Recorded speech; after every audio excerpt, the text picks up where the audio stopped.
দেশের মধ্যে টেকনাফ থেকে তেতুলিয়া, রূপসা থেকে বধুরিয়া, সুন্দরবন থেকে বন্দরবন পর্যন্ত এই গোটা বাংলার জমিনে সুদ, ধর্ষণ, খুন, অত্যাচার, নির্যাতন, জুলুম বন্ধ হবে না অতদিন পর্যন্ত, যতদিন পর্যন্ত দেশের মধ্যে আল্লাহর কোরআন বাস্তবায়ন করা হবে না। কথা বলেন ঠিক কিনা? আল্লাহর কোরআন বাস্তবায়ন করার জন্য আমরা এই সমাজের মধ্যে আল্লাহর আইন আর সৎ লোকের শাসক চাই। কথা বলেন ঠিক কিনা?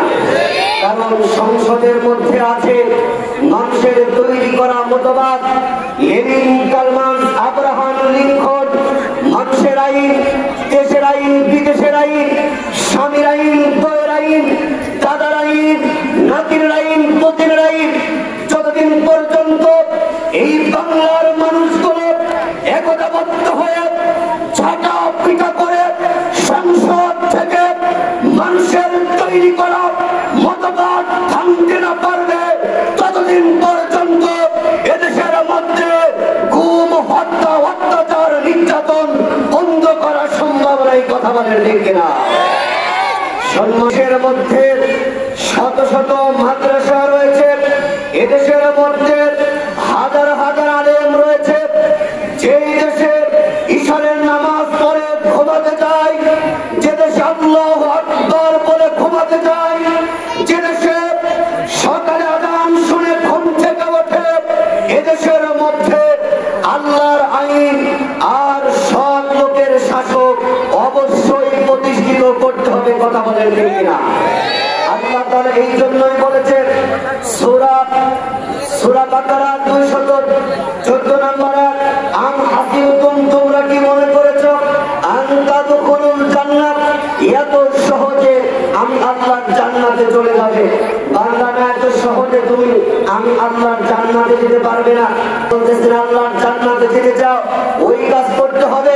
ওয়ালাম্মা ইয়াতিকুম মাসালুল লাযিনা খালাউ মিন ক্বাবলিকুম মাসাতুহুমুল বাসা ওয়াদ দাররা ওয়া যুলজিলু হাত্তা ইয়াকুলার রাসূল। যেমন করে সাহাবাত মাইন, তাবিঈন, তাবিঈন পূর্বের মানুষগুলো যেমন করে আপনার ঈমানের উপরে অটল থেকেছে, অত্যাচার, নির্যাতন সহ্য করেছে, হাত্তা ইয়াকুলার রাসূল, আল্লাহ রাসূল পর্যন্ত আল্লাহর কাছে বলেছে আল্লাহ আপনার দরবার থেকে কখন সাহায্য আসবে। আল্লাহ বললেন আলা, জেনে রাখো, ইন্না নিশ্চয় নাসরুল্লাহি করিম, আমি আল্লাহর সাহায্য তোমাদের সাথে রয়েছে। বলনা সুবহানাল্লাহ। আমার প্রিয় ভাইরা আমার, এই জন্য এত সহজে আল্লাহর জান্নাতে যাওয়া যাবে না। আল্লাহর জান্নাতে যেতে হলে আপনার সব থেকে নামাজ ফরজ, রোজা ফরজ, আল্লাহর দ্বীন প্রতিষ্ঠা করাও ফরজ। কথা বলেন ঠিক কিনা?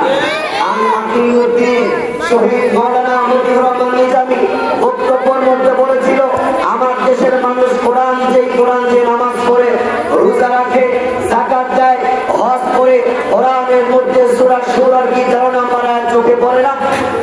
যুগে যুগে নবী পয়গম্বররা দ্বীনের কথা বলে যান, আকিমুদ্দিন, দ্বীন প্রতিষ্ঠা করা। আমার প্রিয় ভাইরা আমার, আল্লাহর দ্বীন প্রতিষ্ঠা করতে হবে। আমাদের এদেশের আগমার মুসলিমের দাবি, এদেশের মুসলমানদের দাবি আল্লাহর আইন আর সৎ লোকের শাসক আমরা প্রতিষ্ঠা করতে চাই। কথা বলেন ঠিক কিনা?